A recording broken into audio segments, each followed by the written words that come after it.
officer on the Fort Myers police force is about to get a new taser and a new body camera, and the added layer of protection comes with a hefty $1 million price tag. NBC2's Levi Ismail is here tracking your tax dollars. Levi. Kelly, the price is obviously what stands out immediately when you see this, but Fort Myers police say this is an opportunity to provide a sense of clarity for what happens on both sides of the badge.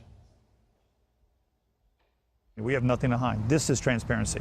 They'll take the device, they'll plug it in, and they're ready to go for a day's work. Convenience and transparency. That tells the officer they're ready, he or she is ready to record. New body cameras replacing obsolete and outdated models, soon to be on the chest of every patrol officer in the department. You're paying for the security of knowing that you have it on video and you have the whole story.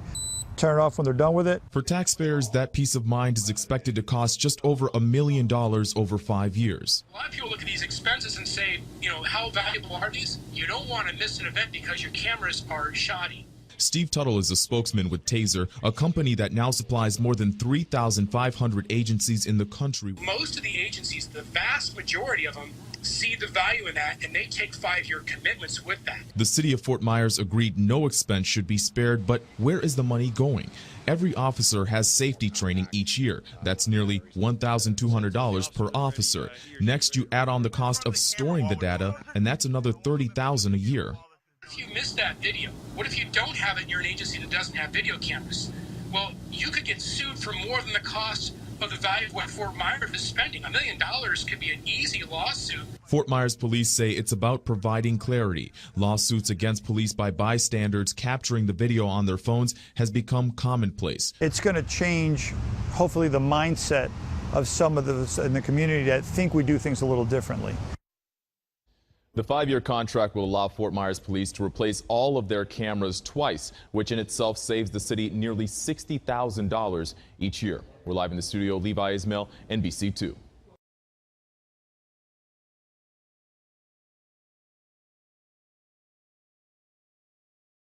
ACLU suggests jury instructions might be a fix for missing police body camera recordings from the opting out of creating evidence means no credit for not trying department. We've written plenty of posts about police body cameras, how useful they can be and how useless they often are. What should result in additional law enforcement accountability has been turned into a mostly optional documentation system. The new tech and its accompanying guidelines have done very little to increase accountability. Body cameras are pretty much mainstream at this point, but when excessive force and/or misconduct are alleged, footage captured by police is often non-existent. Officers disable recording equipment, delete footage, or simply claim the camera malfunctioned.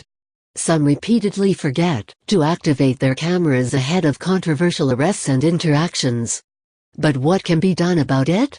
So far, law enforcement agencies have done little but promise to create more policies and guidelines, ones that can continue to be ignored by officers who'd rather not create a permanent record of their actions.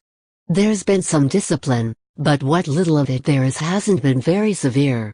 And stories of repeated tampering with recording devices in some agencies suggests what is in place isn't much of a deterrent. The ACLU of Massachusetts has a suggestion: if missing/incomplete recordings are central to a prosecution or a civil rights lawsuit, a better deterrent might be to allow juries to impose evidentiary consequences for failures to record. From the ACLU's No Tape, No Testimony report (PDF), this instruction would tell the jury that, if it finds that the police unreasonably failed to create or preserve a video of a police-civilian encounter, it can devalue an officer's testimony and infer that the video would have helped the civilian. If the jury finds that the case involves bad faith, such as the outright sabotage of body cameras, then it should be instructed to disregard officer testimony altogether. This all tracks back to multiple lies told by officers that have been uncovered by cameras carried by citizens. In the Walter Scott shooting, the officer's narrative of a struggle over a taser was rebutted by a cell phone recording that showed the officer shoot Scott in the back while he ran away from him and then dropping something that looked like the officer's taser next to Scott's dead body. The ACLU's report lists several other shootings, like Laquan McDonald's, in which recordings directly contradicted official police reports. While this instruction may encourage some officers to record more questionable arrests and stops, it may also encourage more law enforcement agencies to unofficially instruct officers to hold off on writing reports until after they've reviewed recordings. If there's no way of salvaging the incident, recordings will probably continue to disappear, but at least the officer's testimony will disappear right along with it, should the jury decided the missing/incomplete recording was a bad faith effort. Officers have long relied on our word against yours to win testimonial battles. But if an officer cannot produce a recording of an encounter, lesser weight should be given to an eyewitness whose testimony could have easily been verified but who chose not to document the incident.